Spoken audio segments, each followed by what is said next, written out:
Our next presenter is a dear friend and longtime member and past president of MSMTA. Molly Morrison, NCTM, is an active pianist and master teacher with degrees from Arizona State University and the University of Montana. Currently, she maintains a thriving independent studio in Missoula, as well as a diverse performance career, collaborating with a variety of instrumental, vocal, and chamber groups throughout the years. As an adjudicator, Molly's infectious energy and expertise are so kindly delivered that student performers lucky enough to encounter her are not only left with a trove of musical wisdom, but an improved impression of themselves as musicians. I asked each of our speakers to share a short quote or bit of wisdom from a former teacher that they continue to live by today. Molly told me that many quotes from cellist Pablo Casals have resonated with her throughout the years, particularly the following: "Music remained for me an affirmation of the beauty man was capable of producing." And don't we need to hear that right now?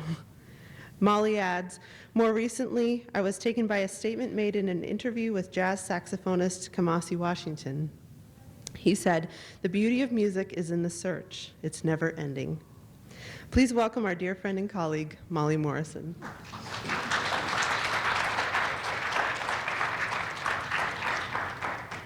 Well, first I would like to thank Jessica also. She's been doing such a lovely job with these introductions, but she has led our Montana State Music Teachers organization so capably for the last 2 years and helped us keep up with the times. So thanks for bringing us into the 21st century, Jessica. When she asked me to present at the conference, at first I hesitated because all of you have heard me do workshops and adjudicate in your communities throughout Montana already. But she said she was particularly looking for a topic relevant to the college student members and our new young teachers in the organization. And I thought, there is such a great need for a new generation of teachers and of independent music teachers. And that's you. I think this is our college table here, right? And so most of the other teachers have heard lots from me before, but I came up with this topic with you in mind. And so I'd like to share how I've stayed enthused in my piano studio throughout the years. I'm a single, self-supported musician and teacher and have been for the last 37 years. I guess I'm living proof that this is a viable and rewarding profession. And my experiences with Missoula Music Teachers, the Montana State Music Teachers Organization, and the Music Teachers National Association, my performing and accompanying at the piano, the organ, the harpsichord, workshop presenting, adjudicating, and teaching have made for a varied and rich life.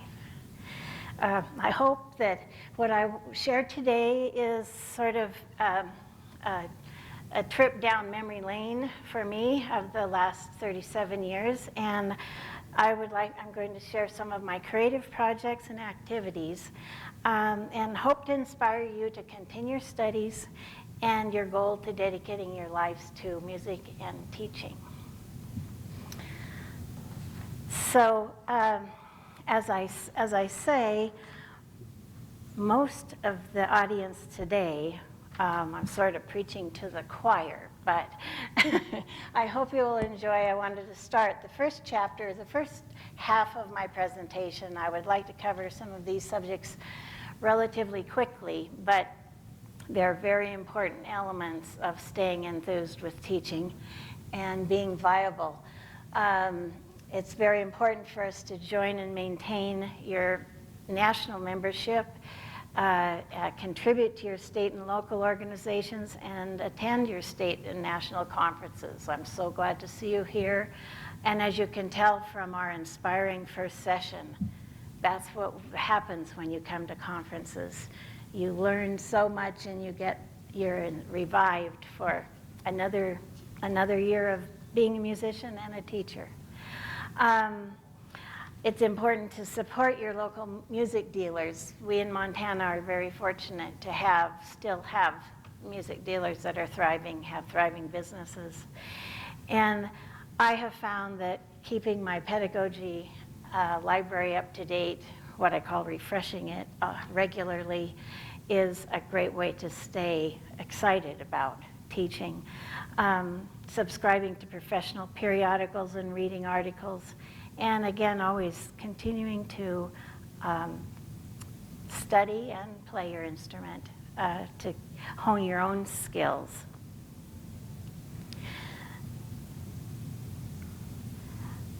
Our yearly state conference always features regional and nationally acclaimed artists and teachers, like Dr. Takas, whose session on Beethoven's Mind just transported us to a higher level of musical understanding. So enjoy looking at this list, starting from the first year that, not the first year that Montana State Music Teachers Organization existed, but the first year I had the pleasure of attending a conference.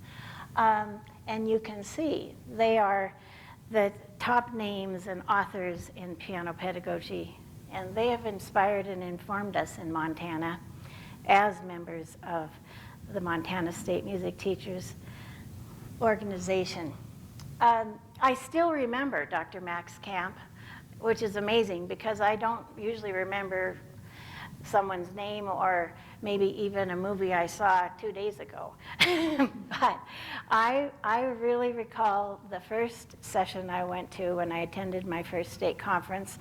I was a piano pedagogy student at the University of Montana, and Dennis Alexander was my teacher.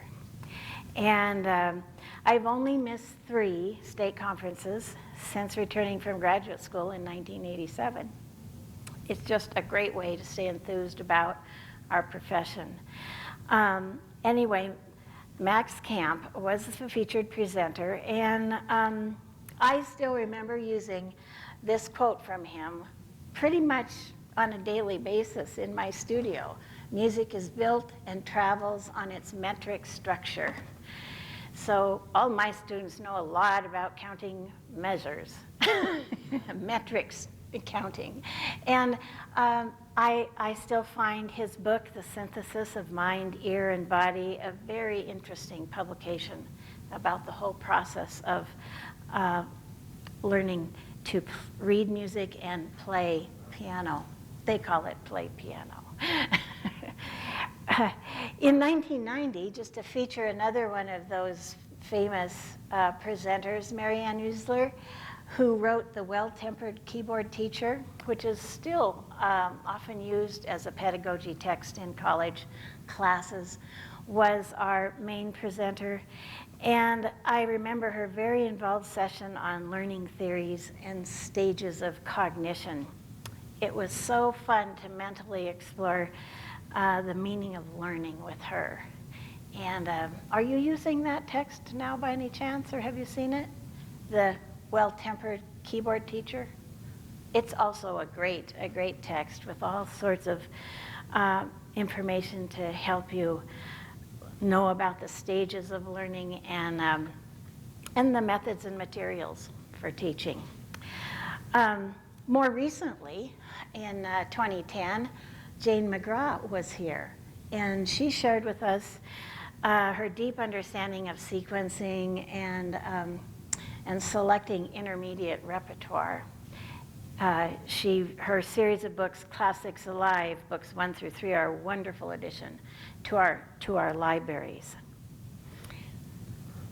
And maybe my last plug for organizational involvement is that I'm not sure if I have the dates right. I know March 22nd is correct, but when I looked at that March 10th, I'm not 17th. I thought, yeah, that's longer than they are. So March 17th through the 22nd, yeah, that was a little typo.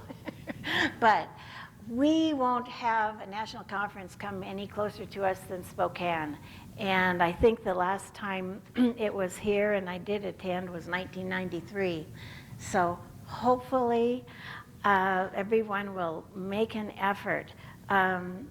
Over the years, I've learned so much and enjoyed the camaraderie of teachers from across the United States. And part of this has been through the contributions I've made as a local and state president, as a IMTF leader, a state librarian, and as the Northwest Certification Chair on the MTNA committee, which rewrote the national requirements for national certification that we have now. There was a big learning curve on that volunteer job, but very, very interesting. And so I encourage you to maintain your membership after you graduate, and go to the conferences. But we really need the new generation coming up, and we are the ones that are training students who then go to college and who then become professional musicians, and it all starts at the independent music teachers' studios. And without that, I can't imagine music continuing as it does. So the professional periodicals I've read over the years, the American Music Teacher, of course, comes with our membership. The Clavier Companion is no longer in existence, but the Clavier, the Keyboard Companion, and Piano Explorer is a publication tied to the Clavier magazine, written at about 5th grade level for students. It's a very nice resource that you can buy for your whole class very cheaply on a yearly basis. And The Pianist is a British publication written for amateur pianists who are enthusiastic and love piano. And I thoroughly enjoy reading it because it has current interviews with performing artists, performing pianists, reviews of latest CDs, latest recordings that are been produced, and then it has masterclass information and little mini lessons in different topics.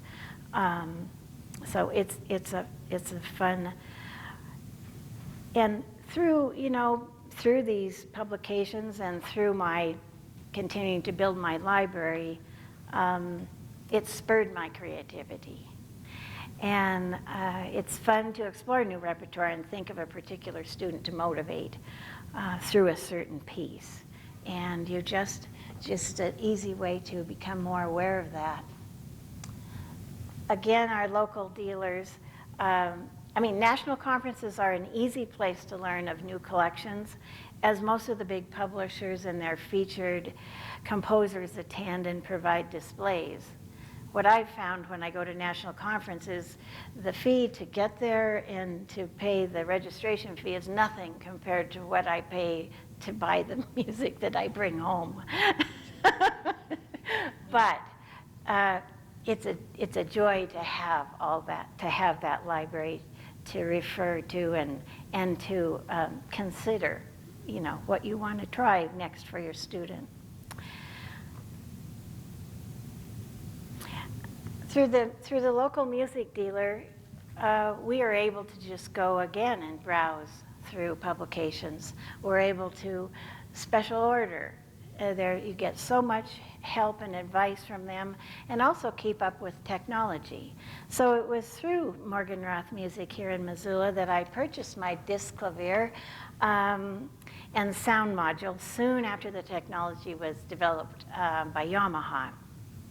Since then, I've used it for duet practice, but what I've enjoyed the most is using it to keep a running record of my students playing over the years. And it's so fun after they get to be 7th or 8th graders and maybe you're getting discouraged or think they're too busy, to have them listen back to their tapes when they were 3rd graders and 5th graders and 6th graders and see how far they've come.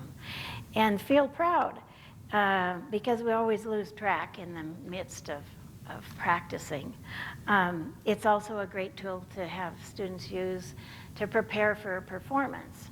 And they can record themselves and listen back. It totally replicates exactly all the expressive sounds, the pedaling that they did, and they can sit free to listen. So it's a good way for them to learn to develop and evaluate their own playing. With the addition of the sound module, which is sort of difficult to see, but it's on the top right. So this is an acoustic piano, but the sound module is a digital synthesizer, and those sounds come through the speakers on either side. Many composers use this. You can record up to 12 tracks and say, I want that track, play a part and say clarinet, play another part, say strings. There's tracks for percussion, everything. So sometimes in May, I have my students pick out some popular piece that they like and then go about recording, deciding how they might like to orchestrate it. What they find is that you have to be able to play with the metronome because each track has to be in time. So there are all sorts of great things to be learned from it.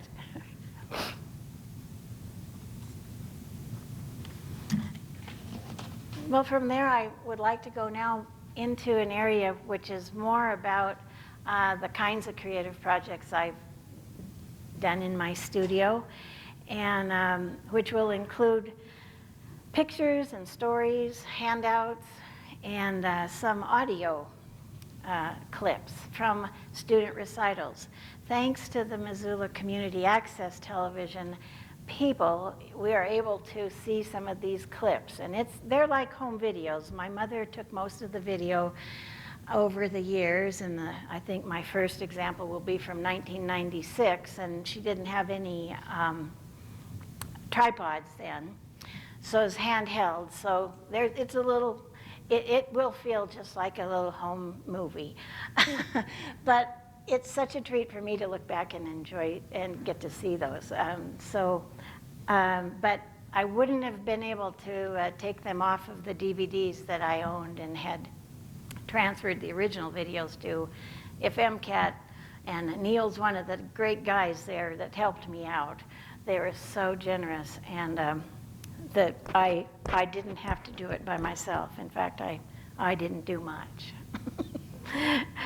Anyway, let's start with some of the theme recitals that I came up with. And some of these ideas were really to organize myself and to keep myself enthused, you know. And so, as you can see, different composers, Gershwin, Bartok, Grieg, a waltz recital, a sonatina recital, a ragtime recital, and a pop music recital.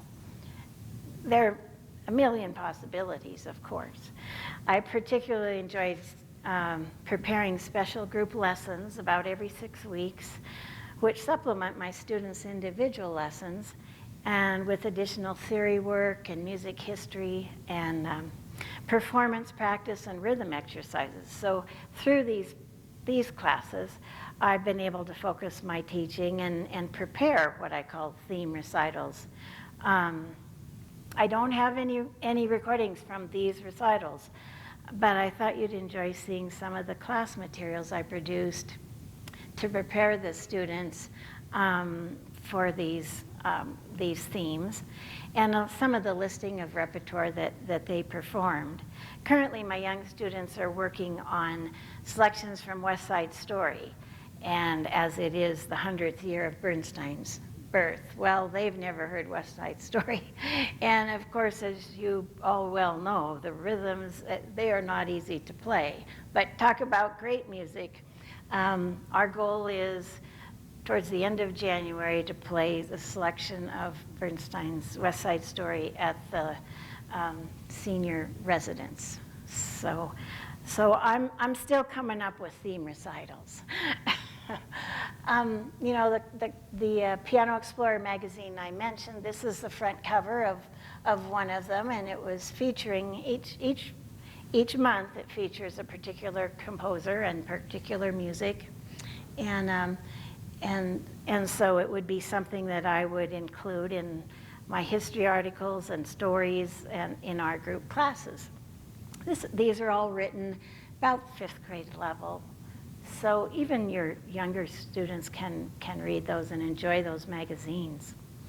And this would be a fact sheet for George Gershwin that I put together for my students with just a few little basic facts and maybe fun facts. Like I remember, I loved at age 15, Gershwin worked as a song plugger. And of course, we don't know what that is, most don't know what that is, but since there wasn't television and there weren't recordings that for the general public and whatnot, people would be at a department store and there would be someone at the piano playing the latest sheet music, and they were called a song plugger.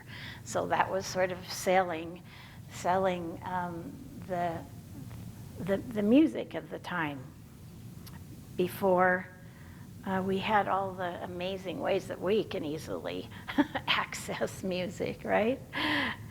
Anyway, in 1998, I came up with what I called a concert series for a group of eager junior high students.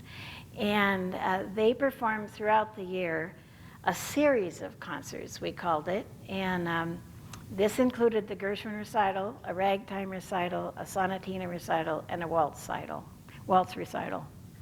Now I sort of think about that and wonder if I'd get my kids to put on 4 recitals like that.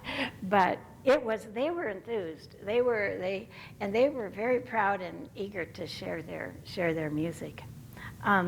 So this was the program from the Gershwin recital, and as a result of the work in history, I would have students have a little. They would read the lyrics to the song they were going to play, and then give a little history. 3 or 4 of them gave a little history about Gershwin and the time of music to the audience. And I recall actually playing the opening and closing tunes, Someone to Watch Over Me and Our Love Is Here to Stay. It's always good to play for your students, and it inspires them too. So in that program I did. Well, moving on to Bartók, we did a Bartók recital. We just played pieces from the Romanian folk dances and the sonatina, things that were manageable for the level students. But so much to be learned from it.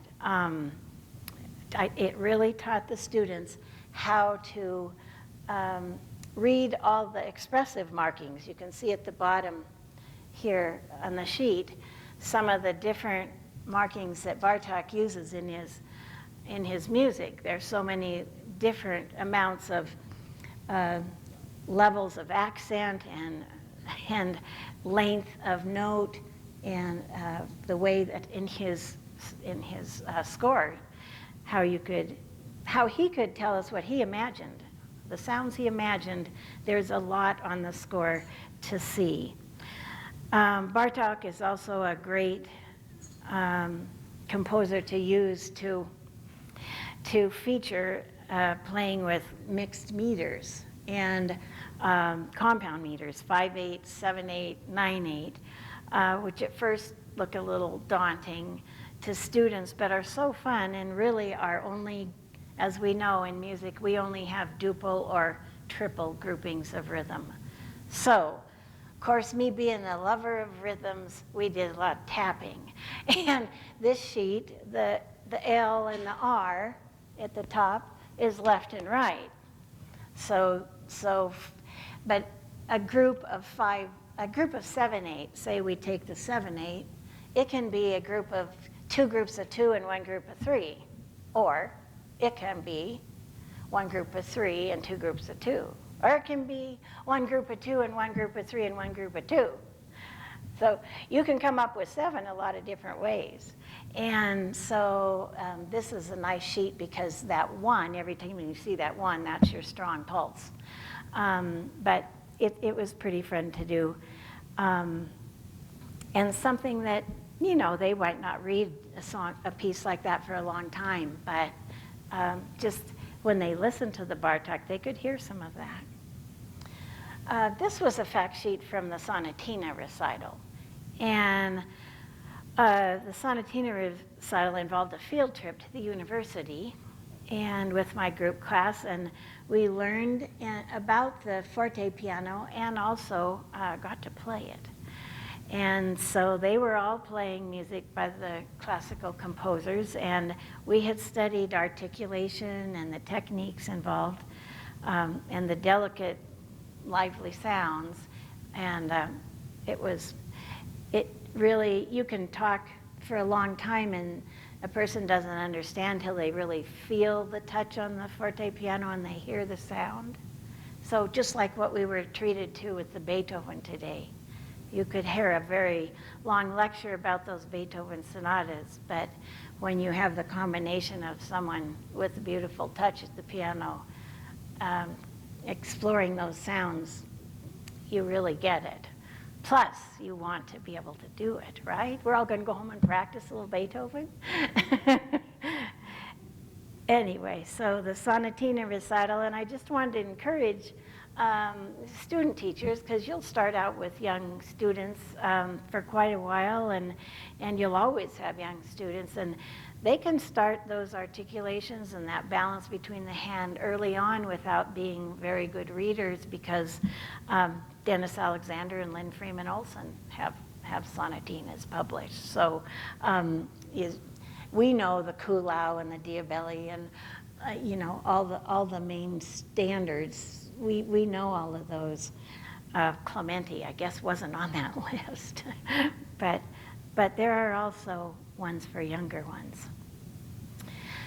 Well, moving into another project, in the course of thumbing through a really old pile of books, I found this book, The Jungle Cruise, a suite for piano and narrative by Anne Shannon Demarest. And as you can see, it's $2.95, so it's really published quite a while ago. But I saw the title on that book, and I thought, narrative. I have got the kid in my studio that would be a perfect narrator. And so there he is, Will. And Will had been an entertainer already at school. I guess at the school's assemblies, he got to tell a joke to begin the school assembly. So he's pretty used to an audience and liked an audience. But he really didn't feel like anybody could teach him much of anything. So he might still be like that, but he's quite a player now, really. Anyway, Will, you can tell, he was pretty excited after that, because in the back of that picture, he thanked me. And that was unusual. Thank you from Will, and he was tickled. So 7 performers, I divided the pieces up, and they have imaginative titles. The Snake Dance, Drum Beats, The Restless Natives, The Stalking Leopard, things that really spur their imagination to find sounds on the piano. And they would parade up to the piano, play their selection with Will interspersing the narration of the story. So imaginations were fueled, and they were very dynamic performances. Of course, holidays are great, lend themselves to lots of creative projects, and at Halloween time, I'm sure most of the teachers here use that as a chance to have a student explore writing their own compositions. And even your young students don't have to write, they can just explore the sounds and make up things. So the top group was one of my young groups, and they had all shared their little Halloween sounds that they had in pieces they had on the piano, and then we had a party. Older ones, I've found a downloadable, and there's probably many of them. You know more about downloadable than I do. But a downloadable program, composition program that's free called MuseScore, MuseScore, MuseScore. And it's quite easy to use, and it is free to download. And so these 2 girls created their Halloween pieces, and we celebrated performing for each other and then enjoying pumpkin bars. Of course, Christmas lends itself to a variety of activities, and over the years I've had caroling parties where we all meet at a host family, and students each would lead 2 carols. And you know, it's not as easy to play when people are singing behind you. So that was sort of good practice. But we would warm up singing and then go out in the neighborhood and sing. But they had prepared their pieces at the piano. And I've also used the Disclavier and had students record. One time it was 70. I had 70 recordings of my students playing different Christmas music and on the disc. And I had an open house, and the families and kids came with food, and in the background the Disclavier was playing. And that was all of them. So that was fun too. But probably the favorite projects and crowd pleasers are the Nutcracker recitals. So how many of you have tried a Nutcracker recital at the piano? Yeah. You know, there are lots of arrangements, great arrangements for piano of the Nutcracker music at different levels. So even at late elementary level. But of course, it's not the orchestra, but still, it's a way to introduce them to that music, and some know it, some don't. Anyway, I had a very old book that was a sweet book that had little stories at the beginning above each selection. And so I blew those up, and as the recital went, each student read part of the story before they played their piece. So they were telling the story along the way. The funny thing is, at one of those recitals, one of my adult students, Mary Lore, who happened to have a real flair for performing. Actually, I've never seen anyone have more fun at the piano than Mary Lore. Anyway, that's Mary Lore with 2 of my young students. And I had asked her to play the final piece with me, which was the Waltz of the Flowers, a duet. And afterwards, my 2 young students wanted their picture taken with her. Not the teacher, no, Mary Lore.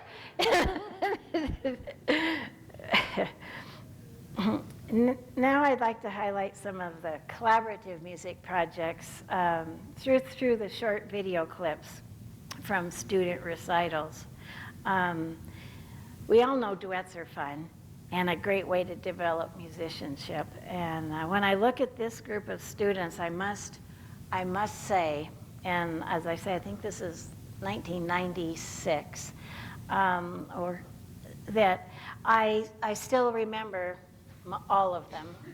But I happen to know that what we have now from that group are 3 Harvard grads, a heart doctor, a Sentinel High School English teacher, a Boston University grad working with autism, and the list goes on.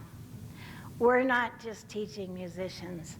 We are helping very important human beings develop and find their passion and develop their mind and their heart. So it's fun to look back and but still know where some of them are now. But let's watch another group of about the same age in a duet recital. And I happened in this group to have 3 pairs of siblings. You know how it is with siblings. You think, oh, perfect, we'll have them play duets. And sometimes that works, and sometimes they don't get along. But these pairs did pretty well, and there's usually, they're usually not equal in their ability or even fascination with the piano at the time. But we'll start with Abby and Graham, and I'd like you to notice the lovely wrist phrasing led by Abby in this little example. So here starts our home videos.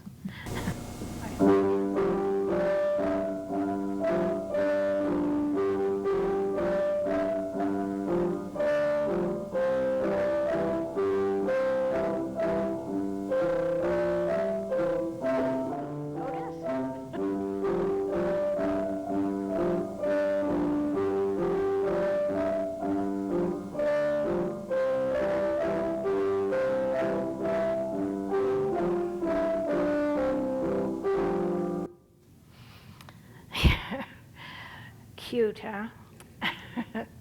Now for the Benson brothers, who surprised me at a performance by singing the words to Dennis Alexander's little duet, Saxophone Romp, and mimicking the Blues Brothers with head shaking and a jazzy "oh yeah" at the end, and a tremolo, which I had not taught them. Again, excuse the shaky film, but I still treasure these old films. The Benson Brothers.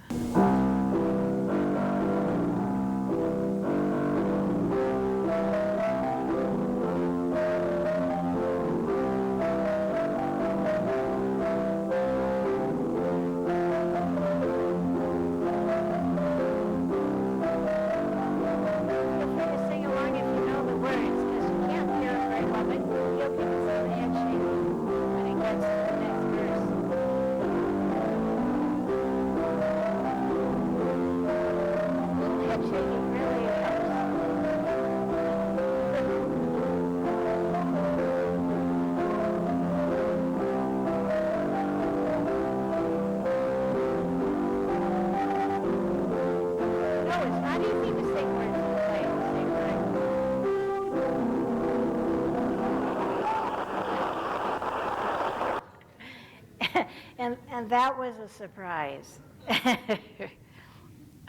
let's see. Sorry, I think I went backwards. Okay, this is the last pair of siblings, Megan and Katie, and I decided to pick a little clip from them because their voicing and balance was so lovely. And sadly, I don't know the title of this composition, but I also later will read a little letter from Megan. So here's the last of the little duet program.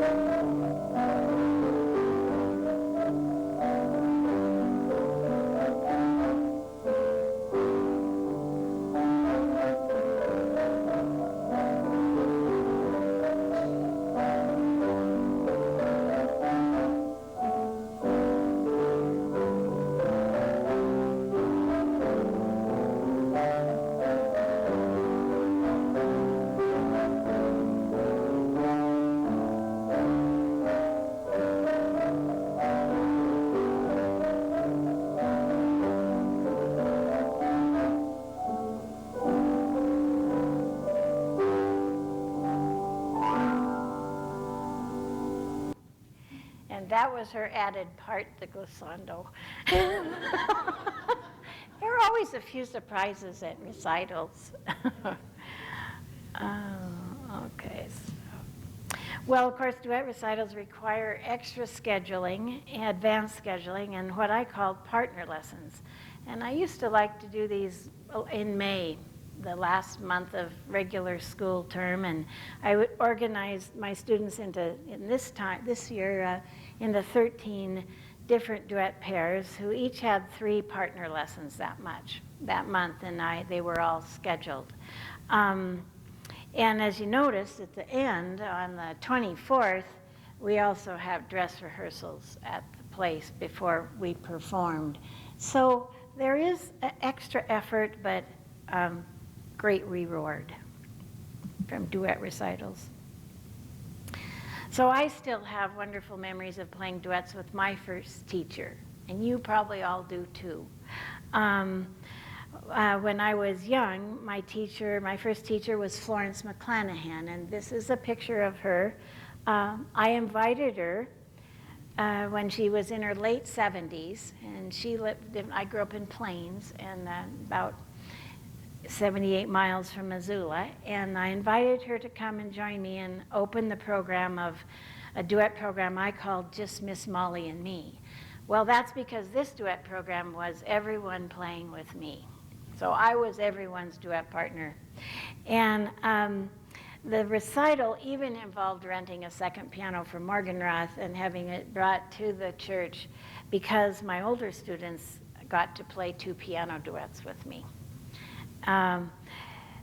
Florence we actually played a duet, and unfortunately the clip that I have is the only big mistake we made in our cuts. So it's a really short clip, but I do have a little bit. Anyway, I started the program by introducing my first teacher, and we sat down and played this duet that we had played when I was young. It was wonderful to share this joy of duet playing with all of them.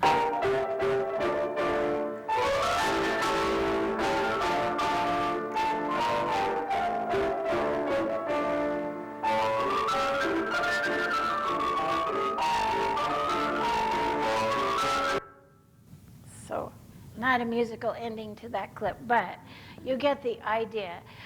Florence was as nervous as a cat. But she did it, and as I say, she was probably 79. She had gone through multiple bouts with cancer, and she was a survivor. But she had a deep love of music, and I was so lucky to have her as my teacher when I was young. So a couple more clips from that Just Miss Molly and Me program. I've probably paired my students together with each other 6 times or more in recitals. But this was really a gala event with them all playing with me and the 2 piano arrangements too. But we'll start with Catherine Rowland Tap Extravaganza duet. And here's Chris.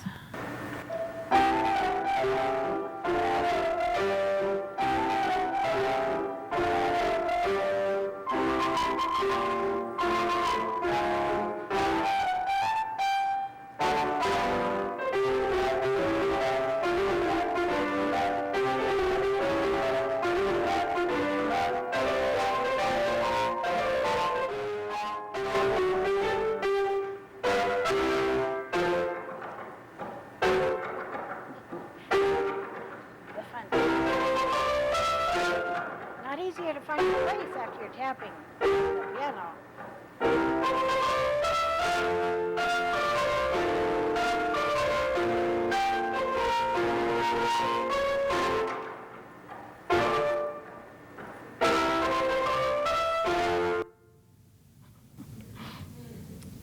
Tap Extravaganza, Catherine Rowland.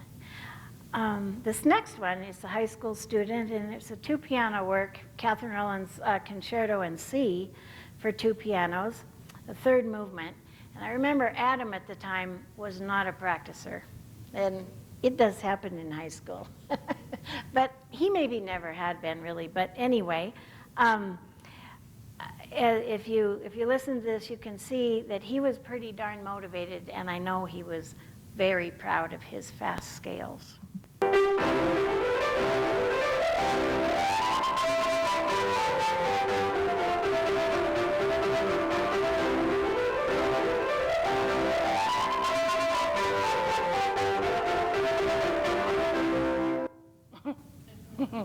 Yep, it got him going. The other thing is you might notice is that all of the students were the page turners. So they had to seriously follow the music, which, as you know, not all of them are the greatest readers. So that was good practice too. And this is the last one from that recital.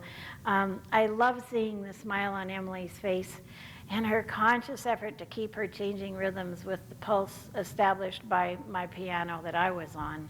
And this is a little bit from the Spanish Rhapsody by Margaret Goldston for 2 pianos. There were 16 more performers on that concert, but this will be the last one we listen to. I didn't necessarily pick out the fanciest. I just had I thought there was some joy in some of the ones I selected.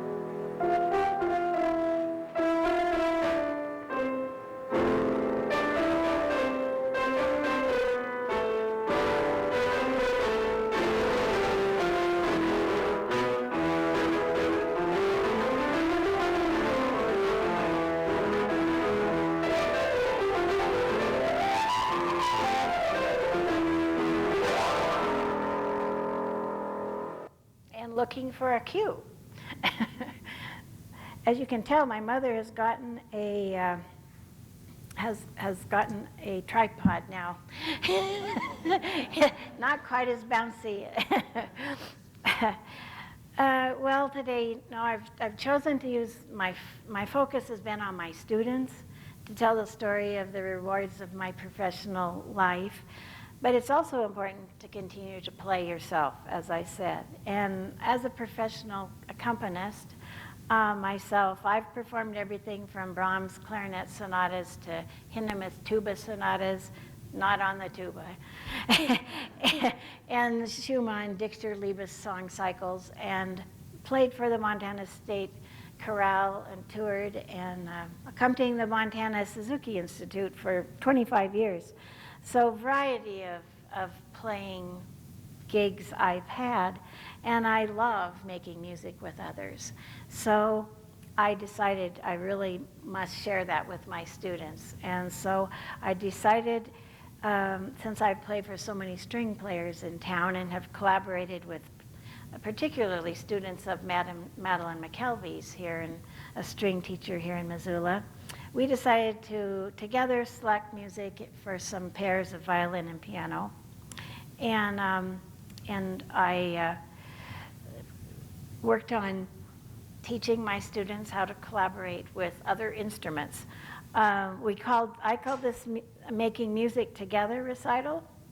And as you know, there's much to be learned while accompanying another instrument. A couple short clips from this recital. There was a range of music from the Claude Bolling Jazz Suite for flute and piano to, you'll get to hear a little bit of the saxophone version of Brahms' Hungarian Dance No. 5. And then some other lovely violin and piano duos. This first one is Schubert Sonata for violin and piano.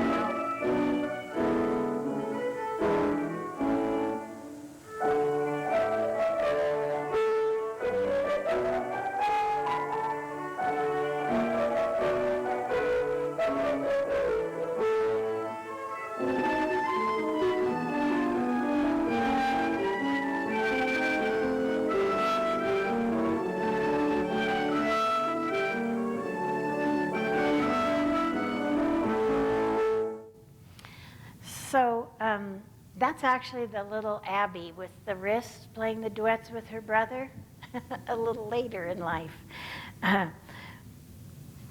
Of course, you know, we deal with, as I say, these are home videos, and young students.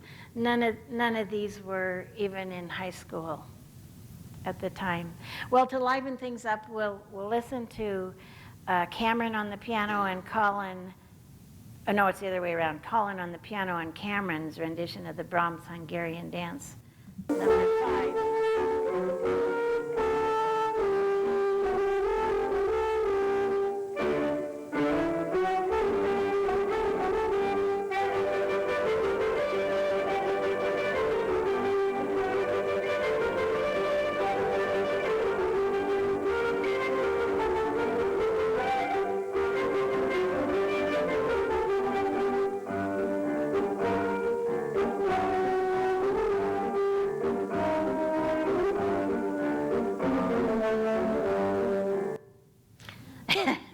So pretty good job with the changing tempos and everything, you know, and as you can tell, were they having fun?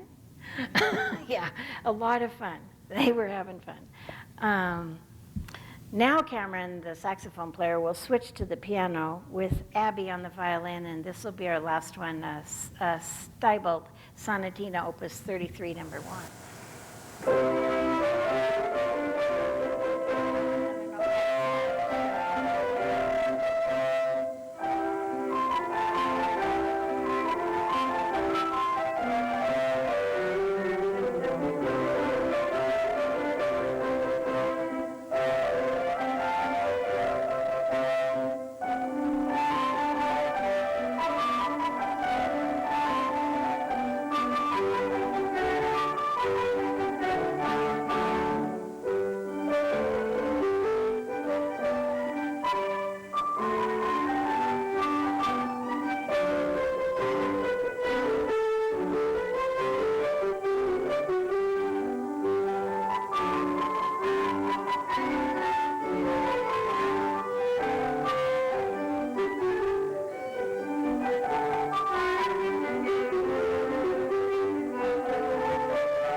sorry, that one's a little bit long. Focusing for it, okay. Madeline and I ended the program by playing the first movement of Beethoven's Spring Sonata, Opus 24. It was wonderful to share our love of making music together and be an example in the front at the end. Although I remember both of us were pretty nervous. A little bit of this.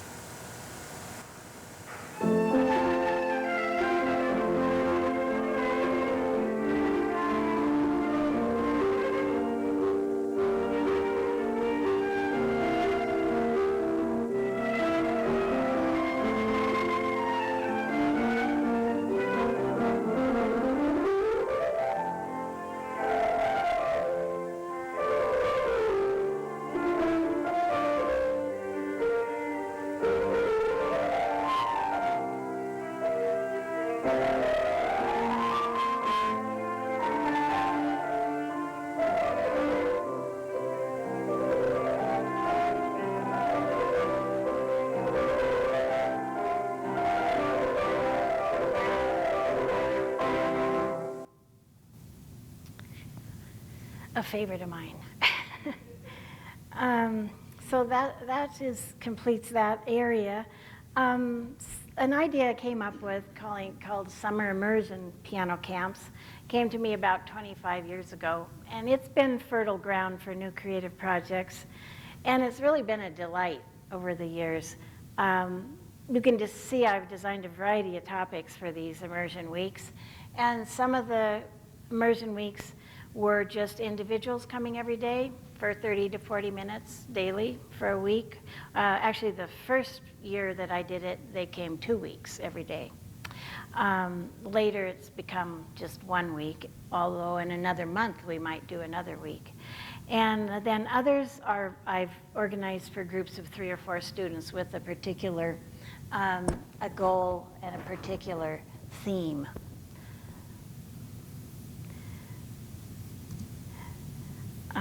Through these immersion sessions, I've seen students learn really good practice habits, develop better technique when you can see them every day and really hone in on something. And they've become recharged for the next year of study because they also find they can learn quite a bit. They can play a lot of music in 5 days. So I'd like to read a note written by a 5th grader after one of those initial summer sessions. That was Megan from the last duet group that you heard.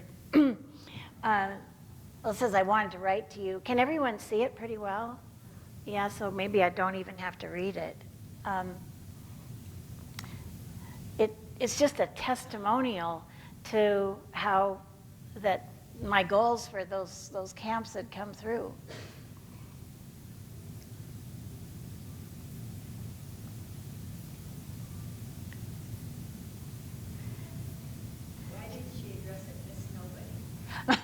Well, I just told them to write it to anyone, so they didn't have to write it to me. It could be their grandparent or whatever. So she just decided it was no one in particular. But it was I'd asked them to write, what their experience had been and what they felt they had learned. And so she could learn a whole song in a day if she practiced like she should. And at the PS on the bottom, I practiced each measure in the song 4, 3, 2, 1 times each. And she's quoted me as, I love the fact that she said, I liked her diligent efforts. And then the big surprise at the end, after she completed 16.5 pages in 10 days, she also learned that her piano teacher makes wonderful cheesecake. So you never know what they're going to remember. But it's all good. Next are just a couple examples of the forms and application I sent to the parents to encourage and offer student participation in these camps.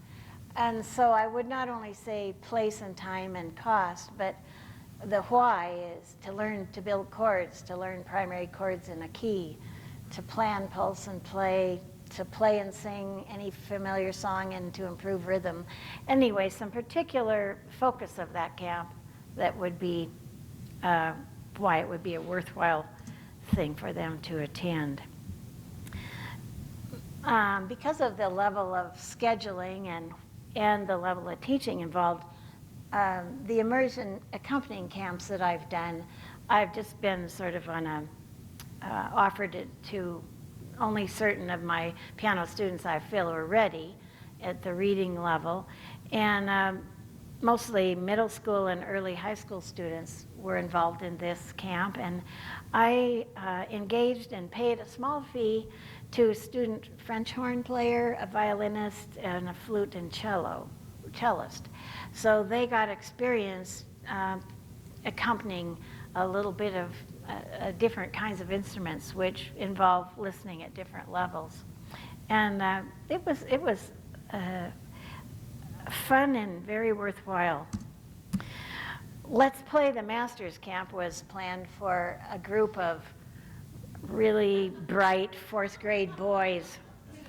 And during this week, they learned to play some easy arrangements of classic themes by the masters. They were just fourth graders, and but they could, they could read basically. And we focused on the 4 periods in music history, and read about composers in a really fun book called Bach, Beethoven, and the Boys, which is a lighthearted version of music history by David Barbers.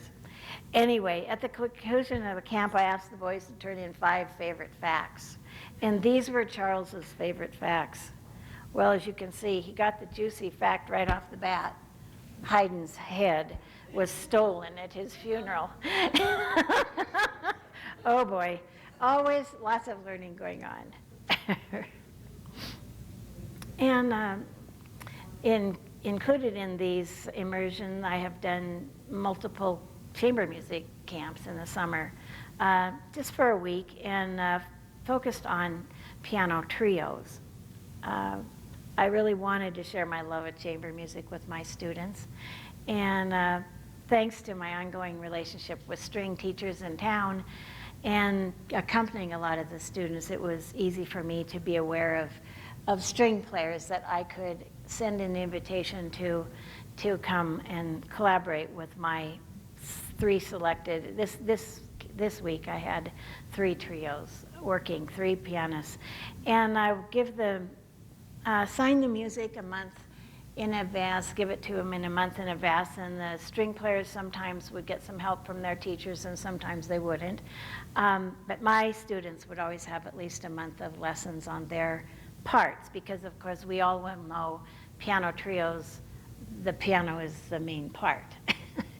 So, I have 3 clips from what we did on the 5th day after just 5 days of rehearsing together and learning about what to listen for and all the elements of ensemble. We performed at the Grizzly Peak Senior Residence on the 5th day. And fortunately, I do have a video of this. So a little bit from the Kinder Trio in G major, Colin on the piano, Rachel on the violin.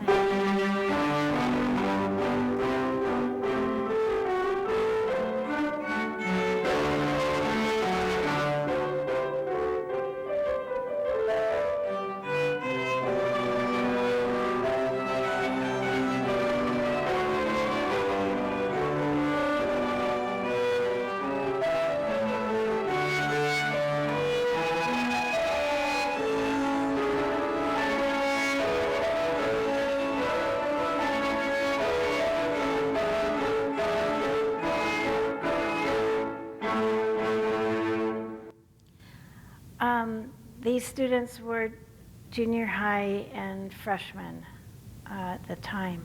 Beethoven Trio, number 8 in 1 movement, Posthumous, is the next clip, and Moses on the piano, Abby at the violin, and Annie again on the cello, who at the time was preferring to be called Carmen.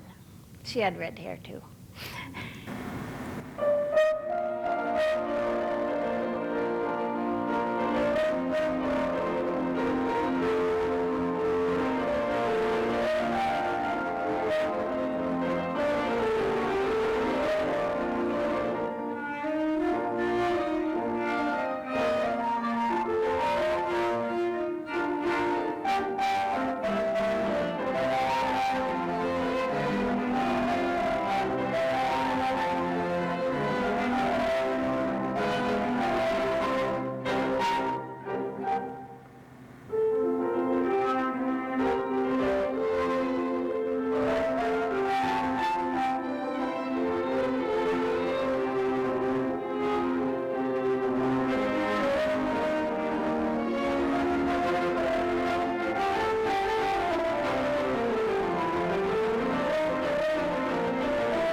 So, yeah, it's in 5 days.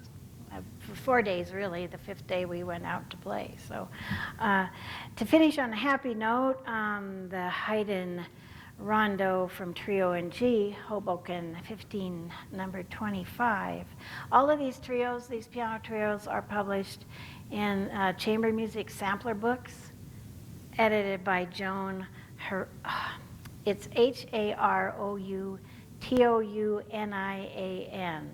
I'm just not sure how to say that. So it's a Chose publication. So if you're interested later, you can come ask me.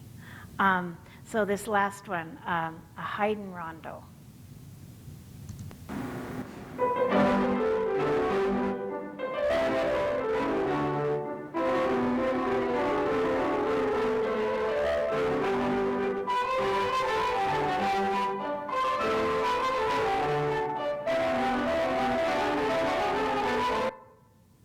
I'm sorry, I put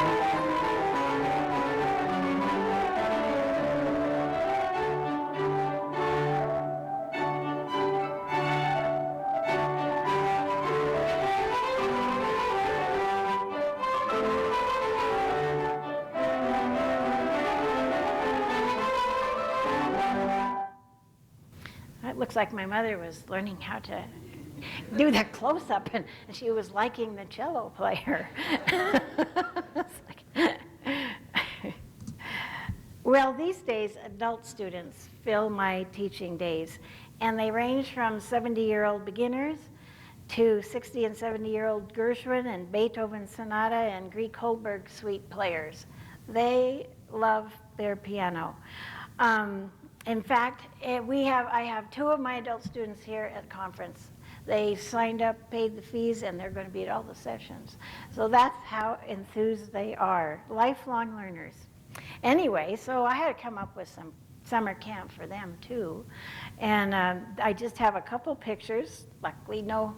And this was an adult theory camp. So daily, they were outside at the table on the patio doing the worksheets and taking instruction, and then moving into the studio to do some of those examples at the keyboards. So looks like they're having fun. Maybe I need to plan another summer camp for them. It's also motivating to combine creative juices with other teachers. And for a few years, Dorothy Peterson and Sharon McQuarrie and I co-taught music history type classes. You've heard about this years ago, but we did this about 3 times a year. And at the end, we would put on what we called a music carnival. And at Sharon's house, where the students would visit a variety of booths that we had set up, where they would perform tasks, earn points, and at the end, buy prizes. A big production, very successful and very enjoyable for the students. But from that, I came up with my own scale Olympics. And this really originated from me wanting to figure out how to spend May when the students weren't going to be practicing that much at the end of school, and really hone in on their chords and their scales. And so it got me to work on that with them regularly and them to practice those things, and then we had this event to look forward to. Again, each technique or task was tied to a game. So I had to have student assistants and grandmothers, even a neighbor helped run each different station, which were all set up in my basement. So now we'll look at a few pictures from the Scale Olympics, and those were the different booths. This Chris, the one who played Tap Extravaganza, there's Chris at college age. He was one of my helpers with his girlfriend, and they were happy helpers. As I say, each station was identified. The dart throw involved playing major scales for me after they'd thrown the dart into, I think it was a hula hoop at the time. The ring toss tested their major, minor, diminished, and augmented chords. And around their around there, you can't see very well, but there's a yellow card hanging from her neck. And that was where each station, there were 9 stations, and that's where you would put the amount of points they had gotten from after they'd gone to each station and done the task required. Here's tic-tac-toe, chord like a bingo game, major and minor chords. The little boy on the right, he'll be playing in the intermediate master class on Saturday. As a 12-year-old, he's still not real big, but the years fly by, and so many good memories. Hopscotch interval, they would hopscotch to a beat, and when the beat stopped, the number they ended up on was the interval they were to draw on the staff. And the board game named Space Place also involved interval terms, but of course you know how they love board games. Of course, no Olympic music testing leaves out rhythm. So I called this station timeout. And the student would tap various 2-measure rhythm examples for points. All in all, this Scale Olympics, as I said, helped me organize my teaching at the end of the school year. And it was an afternoon for the students to discover really how much they knew and feel proud for the skills that they had acquired. Well, I'd like to end the session with a brief tribute to my teacher and dear friend, Dennis Alexander. As many of you know, he's given generously as a teacher, as a composer, and as a pianist, and not only his own students, Ken and I being a couple of them in the room here, but to teachers across the country through his workshops and compositions. So it was my pleasure to organize a special occasion for my students, and it was through the help of the Sanders County Arts Council, which is where I grew up, and my mother was running that program at the time. So we got some funds to help bring Dennis to Missoula, and I put on what I called the Dennis Alexander Piano Festival. Now, all my students played 2 pieces for him. One of them at least had to be one of his compositions. And he worked with, they all got mini lessons, just like a festival, like adjudications occur. And 4 of the top students were selected and featured on a recital program the next day, which Dennis performed in Plains. And we called that Music, the Gift That Keeps on Giving. And in that concert, he played his own compositions and spoke a little bit about each piece. I played some of his duets with him, and then the 4 top students were featured to play. So that's the program from that. And those were the featured students. In conclusion, I hope this studio teaching retrospective will spur you on to stay enthused about your teaching, and that you, our college student members, are really the future of this profession. And, but not just music, but music teaching is the gift that keeps on giving. Yeah, so thank you.